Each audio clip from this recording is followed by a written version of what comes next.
মানে ধর্ষণের হুমকি দেওয়া, রেপ থ্রেট দেওয়া, সেটা তো গুরুতর অপরাধ, সাইবার ক্রাইম। এবং আমি সেটা জিডি করেছি বিভিন্ন সময় বিভিন্ন ভাবে, মানসিক এবং শারীরিক, সব থেকে গুরুত্বপূর্ণ হেনস্থার শিকার হতে হয় প্রত্যেকটা মেয়েকে, এবং প্রত্যেকটা মেয়েরই একই সেম গল্প। হালদারও কি আজকে নিরাপদ নয়? দলের কর্মী হিসাবে নিরাপদ কি নিরাপদ নয় সেটা আমার কাছে মনে হয় না বিবেচ্য বিষয়। আমার কাছে বিবেচ্য বিষয় যে প্রশাসন কতটা তৎপর।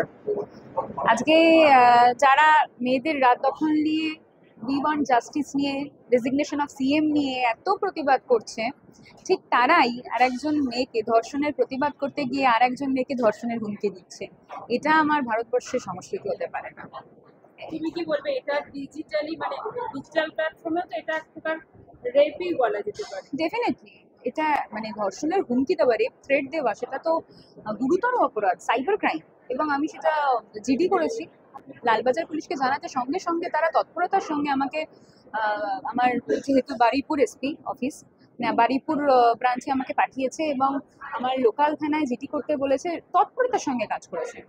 এমন হয়ে গেছে এখন সমাজটা, প্রত্যেক দিন প্রতিনিয়ত বাসে, ট্রেনে, ট্রামে বিভিন্ন সময় বিভিন্ন ভাবে মানসিক এবং শারীরিক, সব থেকে গুরুত্বপূর্ণ হেনস্থার শিকার হতে হয় প্রত্যেকটা মেয়েকে, এবং প্রত্যেকটা মেয়েরই একই সেম গল্প রয়েছে। আমাদের লড়াইটা কিন্তু এই মানসিকতার বিরুদ্ধে। মমতা বন্দ্যোপাধ্যায়, তিনিও একজন মহিলা, তিনিও কিন্তু নিগৃহীতা, তিনিও নিগ্রহের শিকার হয়েছিলেন। আমরা জানি, চুলের মুঠি ধরে মারতে মারতে বার করে দেওয়া হয়েছিল। আমার মনে হয় এই পুরুষতান্ত্রিক হীন মানসিকতার বিরুদ্ধে আমাদের লড়াই, পুরুষের বিরুদ্ধে আমাদের লড়াই নয়। তো সেই লড়াইয়ে দাঁড়িয়ে যিনি পোস্টটি করেছেন আমার বিরুদ্ধে, তিনিও একজন মেয়ে, তার নাম জুই নন্দী। একজন মেয়ে আর একজন মেয়ের বিরুদ্ধেই পোস্ট করছে। এটাও তো এক ধরনের সেই পুরুষতান্ত্রিক হীন মানসিকতাটা, যেই মানসিকতার বিরুদ্ধে আমরা হয়তো রাত দখলের লড়াইতে নামছি।